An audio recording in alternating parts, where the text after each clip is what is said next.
Layıqlar, axına qoşulmaq nədir? Pop olmaq yoxsa kult olmaq? Deyəsən hər ikisi, amma problem fanatizm başlayan yerdə başlayır. Bugünkü sualımız biraz qəlizdir, amma aydınlaşdıracağıq. Kult məntiqi təfəkkürün bloklandığı yerdə başlayır. Qonağımız Azərbaycan Milli İncəsənət Muzeyinin direktoru Şirin Məlikovadır. Xoş gəlmisiniz Şirin xanım. Çox sağ olun. Dəvətinizə görə çox xoşdur mənim üçün bu proqramda iştirak eləmək. Aha. Bizə də sizlə söhbət etmək inanıram ki, çox xoş olacaq. Gəlin elə birbaşa mövzumuza başlayaq. Sənətin funksiyasını necə qiymətləndirirsiniz? Sənət nə üçündür? Bilirsiniz, bu çox geniş bir sualdır və iki cümlə ilə cavab vermək çətin olar. Amma mənim fikrimcə incəsənət hər bir insan üçün çox vacib bir vasitədir. Həm özünü dərk eləmək, həm dünyanı, həm keçmişi və gələcəyə bir baxışdır.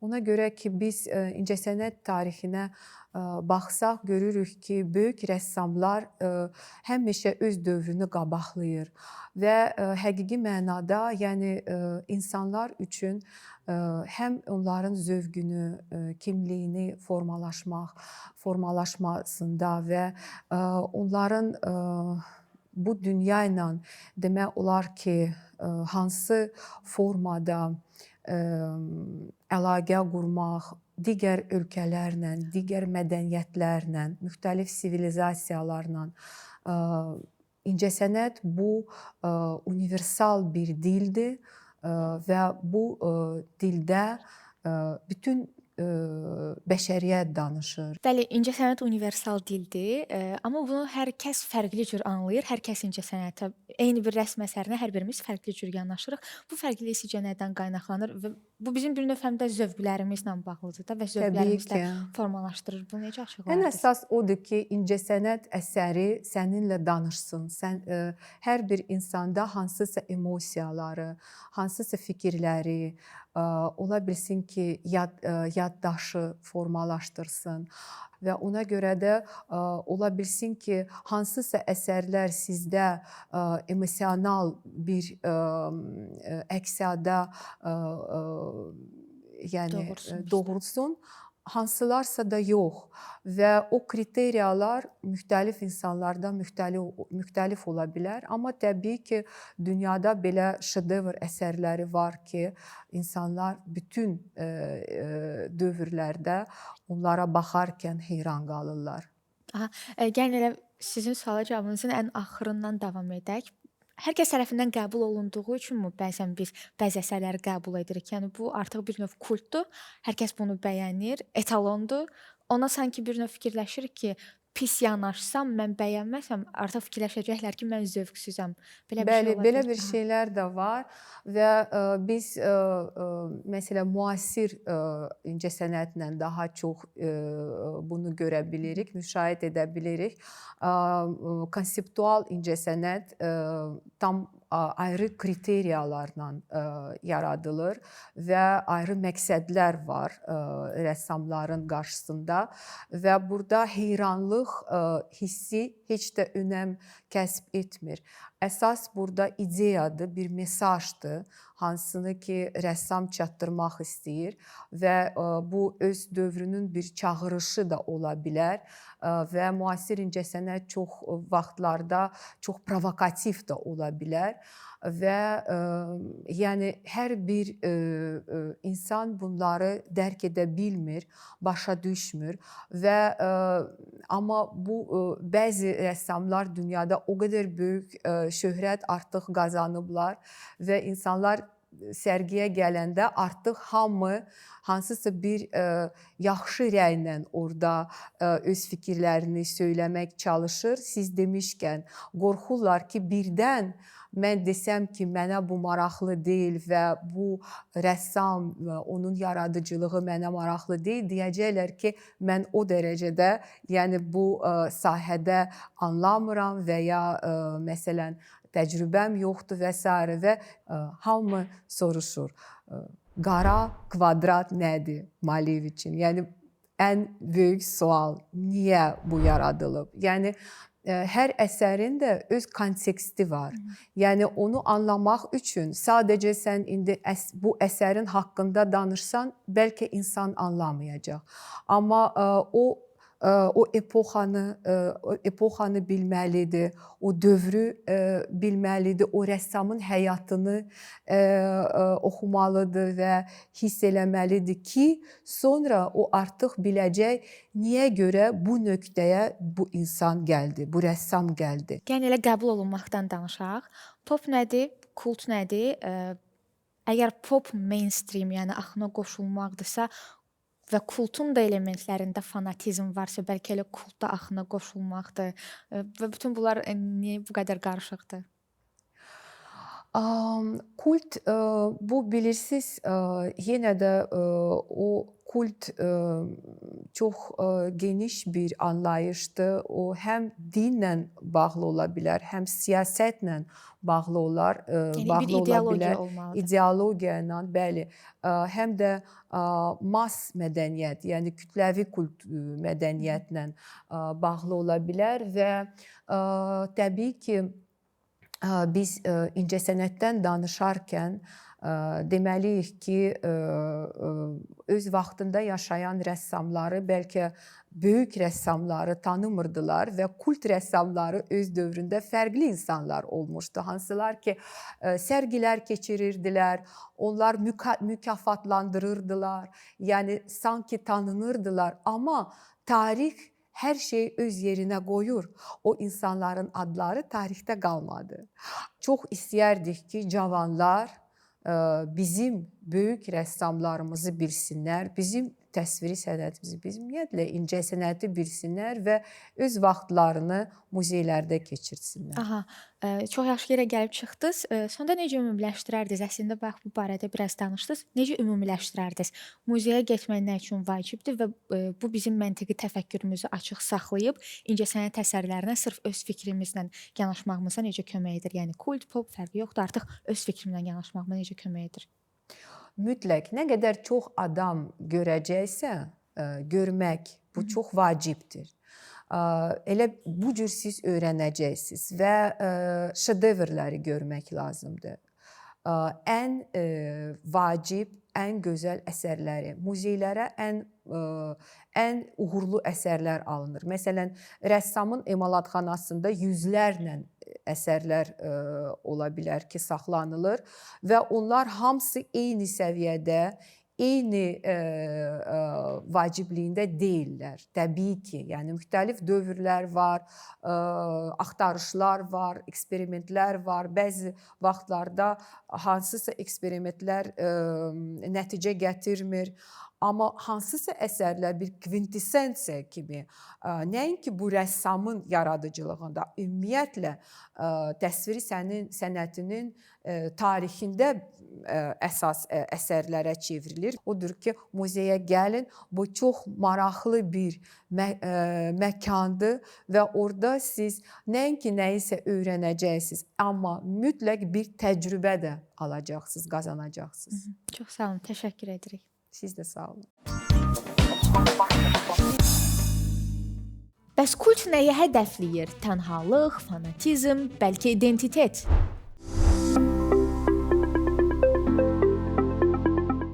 Bugün çoxumuz fərqli olduğumuzu düşünürük. Xüsusilə də sosial mediada hər kəs özünü unikal göstərməyə çalışır.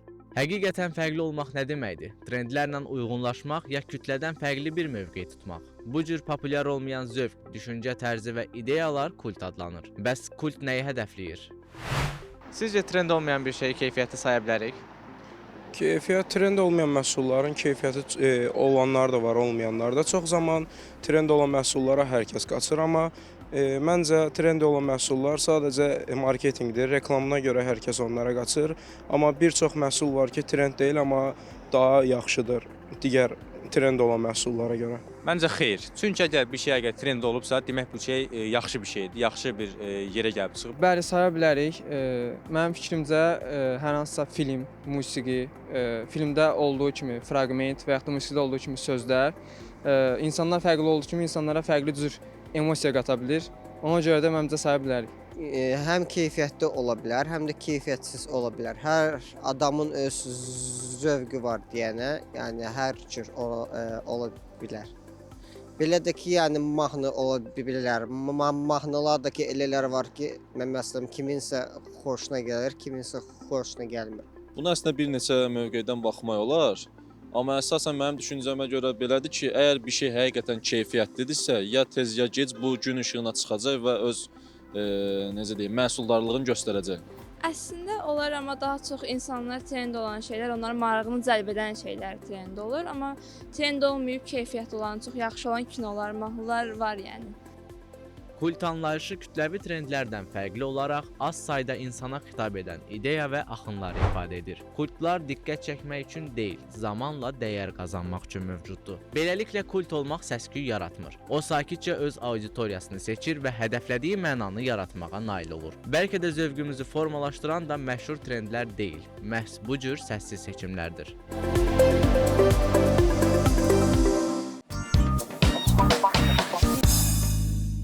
Qonağımız reper Ramil Nabrandı. Xoş gəlmisiniz. Xoş gördük. Mən Ramil. Bütün bizi seyr edənləri, izləyənləri hamısını sizin vasitənizlə, verilişimizin vasitəsilə salamlayıram və ilimizin uğurlu olmağını arzulayıram. Çox sağ olun. Belə çox əlaqəsiz görünəcək, amma birbaşa gəlin mövzuya keçək. Rapin toyda nə işi var? Niyə də iş olmasın? Yəni nə işi var? Necə oldu birdən-birə Rap nədir? toya? Musiqi. Musiqi, yəni birinci ritm vardı orada. Aha. Düzdürmü? Poeziya və ritm. Bizim də ki toylarda ritm də var, poeziya da var. Yəni həmişə underground olub da, birdən-birə populyar. Bilirsiniz, bizə sadəcə olaraq vaxtında undergroundu düzgün formalaşdırıb gətirməyiblər. Bizdə bir dənə cəmiyyətdə belə bir şey var. Biri deyəndə ki, hamı dənizə getməlidir, hamı durub dənizə gedir. Soruşmurlar, niyə getməliyəm? Bəlkə mənim öz istəyim var, bəlkə mən dənizdən aram yoxdur, bəlkə mən meşəyi sevirəm. Biz o vaxtı bir kütlə olaraq şey elədik, yayıldı. Ruslan sözü pis çıxmasın, bu fitnə yayıldı ki, rap toyda, restoranlarda, şou proqramlarda qadağandır. Qadağandır, yoxsa Yəni, sadəcə xoş qəbul olunur? Xoş qəbul olunmur. O qadağanı qoyanlar sonra özləri getdilər toylara zıtdıra. Onda başa düşdük ki, hər adam deyib, fikrini oturdurmaq lazım deyil. Undergroundun kultu dünyada davam edir. Məsəl üçün, mən fikir verirəm də, Rusiyada, Avropada, Türkiyədə rap undergroundun kultları özünə görədir. Hərəsi fərqli-fərqlidir. Amma gec-tez hansısa özünü verir məclislərə. Siz bayaq çox yaxşı yerə gəlib çıxmışdınız. Yəni kimsə dənizə gedirsə mən də gedim və s. Yəni axına qoşulmaq da, başqası eləyir deyə eləmək. İncəsənətdə axına qoşulmaq necə olur? Elə bir dalğa vermək lazımdır ki, axın ona marağı olsun. Məsəl üçün, biri qayıdıb desə ki, mən qəşəng rəssamam, amma deyəcək, hə də bil, lap yaxşı. Amma biri götürüb desə ki, çox üzr istəyirəm, mən canlıların qanı ilə şəkil çəkirəm, rəsm çəkirəm. Və yaxud da ki, mən hansısa rəssamlığa aid olmayan alətlərlə rəsm çəkirəmsə, bu artıq incəsənətdə biraz yenilik kimidir və ona görə toplum çoxalır. Fikrimi tam başa sala bilirəm, yoxsa yox. İncəsənətdə budur vacib ki, gərək elə eləyək ki, yeni olsun, təkrarlanmayan olsun və maraq dairəsi olsun. Yəni kult olmaq həm də orijinal olmaq deməkdir. Orijinal olmayan bir şey kult ola bilməz. O çox uzun çəkilir o. Gizbala nə gəlib çıxır ora. Başa düşürsünüz? Məsəl üçün, var məsəl üçün bəzi şeylər ki, insanlar öyrəşdiyindən kənara çıxan bir şeyləri görəndə, amma həddini aşmamaq şərti ilə də maraqlı gəlir. Durum, məsəl üçün, verilişdə durum indi burada uzansam, bunun söhbəti geyəcək. Ki, Ramil Nabran verilişdə yerə uzandı. Niyə? Bəziləri mənə dəli sayacaq, bəziləri isə hansı ki deyəcək ki, bu yenilikdir bəlkə. Belə təvzüh eləyirdi, azad insandır. Amma efir mədəniyyəti var deyə bunu nəzərə alırıq. Ona qalsa hər şeyi, yəni trendə, kulta çevirmək olar, yəni qəbul etdirmək olar. Bütün hərəkətlərə Prosta trenddən çox o yandan gəlir. O yandan Yəni başqa ölkələrdən gəlir bizə.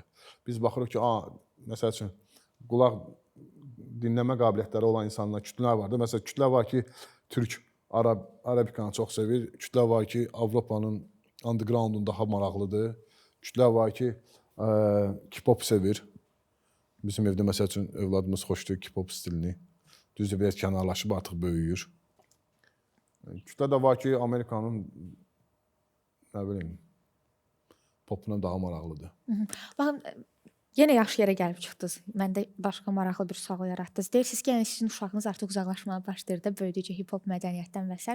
Bəlkə underground və kult mədəniyyət daha gəncdən əlavə balacalar üçündür. Böyüdükcə, yetkinləşdikcə daha pop olmağa başlayırsan, belə demək olar. Kult daha həmişə gənc və təzə bir şeydir. Baxın, underground efirə qədərdir underground.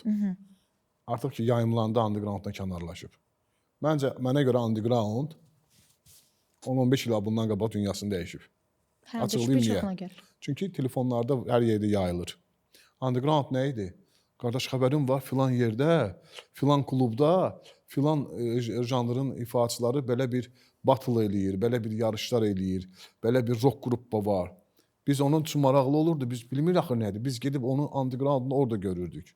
Orada ola bilər sosial problemlərdən oxuyurdu, üsyancı rap oxuyurdu. Amma biz onu orada görürdük. Bu dəqiqə hər yerdə telefonda yayılır. Baxırsan, daha getməyə ehtiyac yoxdur. Yayılırsa bu YouTube-a düşür. YouTube-a düşürsə artıq deməli undergroundluqdan çıxır. Yəni çətinlik olmalıdır bir şeyin underground olması üçün. Biz əslində undergrounddan danışmırdıq, kultdan danışırdıq. Qayıdaq Sadəcə kulta, istər-istəməz ora Tamam. gedib çıxırıq. Yəni kultda fanatizm var, amma pop da axına qoşulmaqdır. Necə ola bilər ki, biz kultu wow bir şey kimi qiymətləndiririk, deyirik ki, sən kultsansa əlasan. Eminemə məsəl üçün qulaq asırsansa sən popsan, Nirvanaya məsələn bir vaxtlar qulaq asırdınsa Klassikasan. kultsan, amma o da artıq formasını dəyişib bir yerdən sonra pop olmağa başlayır. Burada mən underground və pop müqayisəsini eləmək istəmirəm, fanatizm və mainstream müqayisəsini eləmək istəyirəm. Yəni istənilən halda hər ikisi məntiqi təfəkkürün Baxın, sicada durması tanınmış bir demək şəxs deyil. stilistlərlə danışır, gəl bir yenilik eləyək. Çünki mənim milyon dinləyicim var. Milyon fanatım var. Sabahsiyon başlayır, çəhrayı rəngində bir dənə narıncı rəngdə bir stillə gəlir. Barbie stilindən mi deyimdir. Düzdürmü? Bu günə kimi qara geyinən adamlar başlayırlar ki, bu belədirsə demək biz də sabahdan elə eləyirik. Kult təkcə musiqidə deyil axı. Kult idmanda da var, futbolda da var kult. Cürbəcür fanatlar elə böyük bir şey eləyirlər. Sadəcə olaraq bir dənə də şeyə gəlib çıxartmaq istəyirəm ki, bəzən kultlar, yəni klassikaya dönür ha, amma hərdən bir o klassikaya geri qayıdır. Vaxtilə şalvarlar belə olan Trapez kultlar şalvar. var idi, düzdürmü? Amma indi görürsünüz ki, ərzən təzədən illər keçəndən sonra təzədən ona qayıdıblar. Siz kimləri kult hesab edirsiniz? Kult, Sizin üçün bəli kult kimlərdir artıq? Nədir? Danışdıq hardasa? Kimlərdir? baxın, var belə bir şey, mənimlə razılaşmayacaqlar. Jay-Z, Beyoncé, bu bir kultdur. Kultdur. Kanye West kultdur. Elə mən də razılaşmıram. Hamısı popdur. Pop niyə? Yəni populyardılar da. Populyar, hər bir kult keçəcək populyarlaşır. İndi kim kultdur? Hələ ki pop olmayıb. Sizcə kimdir? Nə bilim. Bənövşə kultdur bu dəqiqə. Yo, Bənövşə kult deyil. Niyə Onun bu söhbət aparırsansa? icması yoxdur. Aha. Kult. Var belə bir şeylər ki, sadəcə olaraq müəyyən qədərə qədərdir də kult. Sonra pop olur o. Özünüz bilirsiniz bunu. Eminem vaxtı ilə bir dalğa idi, Hə, janr 100%. idi. Amma indi artıq populyardır. Pop nə deməkdir? Yəni populyar olan, ölənlər hamının rəhmətli bildiyi ilə də tanıdır. bunu da Aygün mən- Kəzimov. İmtahana gəlmişik nədir? Narahat olma, buyur. Yaxşı. Gəlin qayıdaq toya. Çünki ən elə populyarlıq toydadır. Toy auditoriyası və səhnə auditoriyası. Orada da düzdür səhnə var, amma siz başa düşdünüz nə demək istəyirəm. Arasındakı fərq nədir? Toy var ki, məsəl üçün ora gələn insanlardan asılıdır. Toy var, mən gelmişəm bir dəfə Gülüstanda toya dəvət eləmişdilər. Hamısı kostyumlu idi. Sizin mahnılara kostyumda oynayırlar. İndi məsəl var ki, deyəcəksiniz ki, o bir toylarda kostyumla gəlirlər. Yox, elə toylar var ki, sərbəst geyimdir. Pencəyə geyinir və qalsuz taxmayıblar. Amma mən Gülüstanda toya getdim, dedilər böyük adamın ailəsinin toyudur. Elə bildim Qurultaya gəlmişəm. Birazdan deputat seçkiləri olacaq. Yəni o dərəcə başa düşürdüm.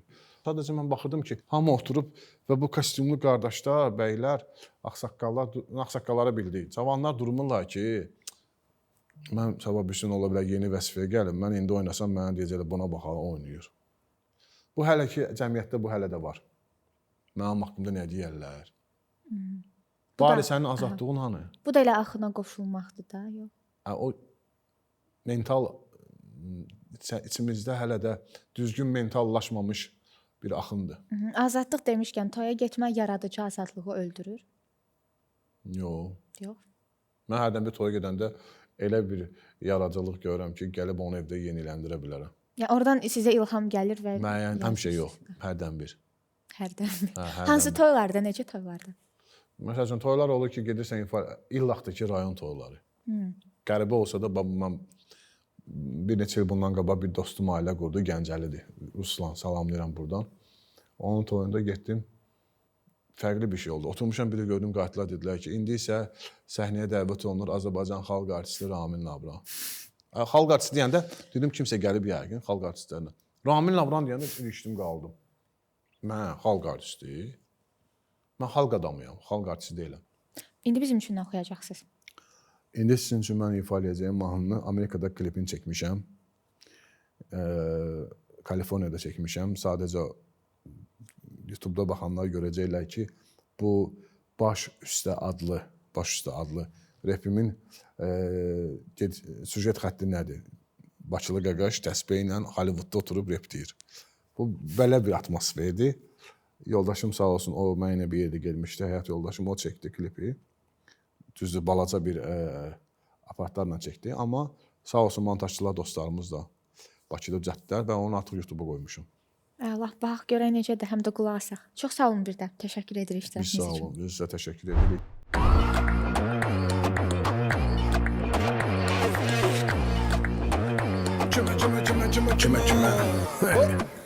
Kimə baxırsan, hərə bir başdadır. Hamı cavan qalmaq üçün yarışdadır. Arada olur oliqarx yuxularım, elə bil başım hələ də qızıl balışdadır. Şükür ol nəqqaşa ki, yuxarı başda oturub sınıyır bizi daş qaşla. Yapışma bu dünyadan, bala bıraq boşla. Dövr başqa, indi ömür başqa. Gəl gülüm, gülüm, gülüm, gülüm, gəl, gəl gülüm, gülüm, gülüm, gülüm, gəl, gəl gülüm, gülüm, gülüm, gülüm, gəl, gəl gülüm, gülüm, gülüm, gülüm, gəl, gəl gecəmə, abalam gəl gecəmə. Olma belə dəcəl, gəl gecəmə, gözəl gəl gecəmə, durma gəl gecəmə. Etmə belə dəcəli, gəl gecəmə. Bir daş altda bir daş üstə, qız sən nə desən baş üstə. Sənə qurban edərəm hər şeyi, bir cüt ala göz qaş üstə. Bir daş altda bir daş üstə, qız sən nə desən baş üstə. Sənə qurban edərəm hər şeyi, bir cüt ala göz qaş üstə. Baş üstə. Beldə bilmədi dalınca danışanlar, uğurumu görüb içindən alışanlar. Ey tozuma çatmayan tavşanlar, axı kim dedi ki sizinlə yarışan var? Başımda ağardı uç batınızdan, tutub aşırdacam sizi üst katınızdan. Bezmədi zutka dodaqlarınızdan, snapchatınızdan, tiktokunuzdan. Mənə ağıl qoymağa tələsən bəzi özünü ağıllı bilmişlər. Alo çöplük işmişlər, necə də öz tərəzənizdə işlər. Gəl gecəmə, abalam gəl gecəmə, olma belə dəcəl gəl gecəmə. Gözəl gəl gecəmə, durma gəl gecəmə. Etmə belə dəcəli gəl gecəmə. Bir daş altda bir daş üstə, qız sən nə desən baş üstə. Sənə qurban edərəm hər şeyi, bir cüt ala göz qaş üstə. Bir daş altda bir daş üstə, qız sən nə desən baş üstə. Sənə qurban edərəm hər şeyi, bir cüt ala göz qaş üstə. Baş üstə. Baş üstə, baş üstə.